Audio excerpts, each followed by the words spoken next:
आप सभी का हिंदी स्टोरी चैनल में स्वागत है। दोस्तों, आज के वीडियो में प्रेम की बोली कहानी बताने वाले हैं। एक गांव में एक मजदूर रहा करता था जिसका नाम हरि राम था।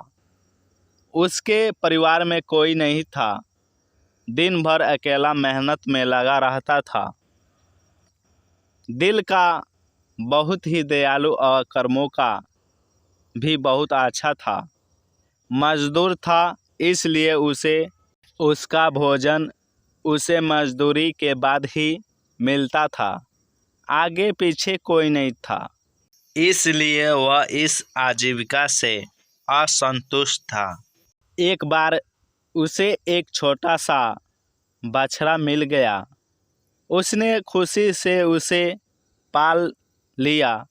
उसने सोचा आज तक वह अकेला था, अब वह इस बछड़े को अपने बेटे के जैसे पालेगा।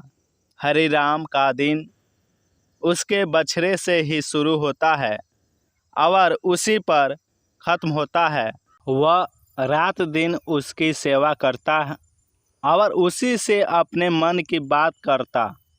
कुछ समय बाद बछड़ा बैल बन गया।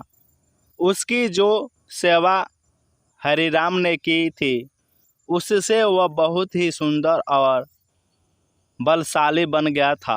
गांव के सभी लोग हरिराम के बैल की ही बातें किया करते थे। किसानों के गांव में बैल की भरमार थी, पर हरिराम का बैल उन सबसे अलग था। दूर दूर से लोग उसे देखने आते थे। हर कोई हरिराम के बैल के बारे में बातें कर रहा था। हरिराम भी अपने बैल से एक बेटे की तरह ही प्यार करता था। भले खुद भूखा सो जाए, लेकिन उसे हमेशा भरपेट खिलाता था। एक दिन हरिराम के सपना में शिव का नंदी बैल आया।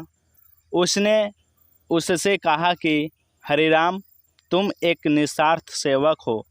तुमने खुद की तकलीफ को छोड़कर अपने बैल की सेवा की है, इसलिए मैं तुम्हारे बैल को बोलने की शक्ति दे रहा हूँ।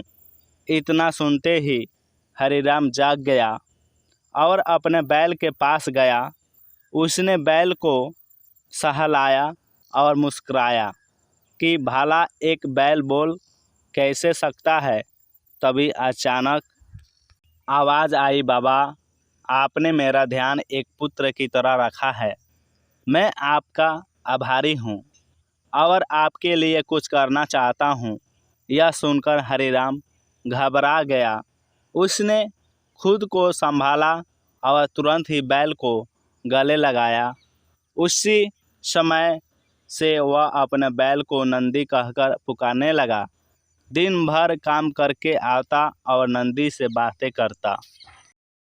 गरीबी की मार बहुत थी।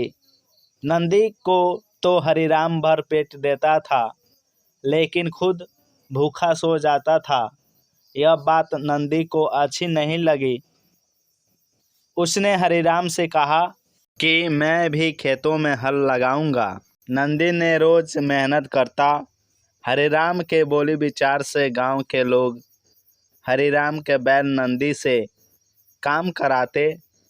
धीरे धीरे हरिराम धनवान हो गया। दोस्तों, हमारे चैनल पर न्यू हैं तो वीडियो को सब्सक्राइब कीजिए।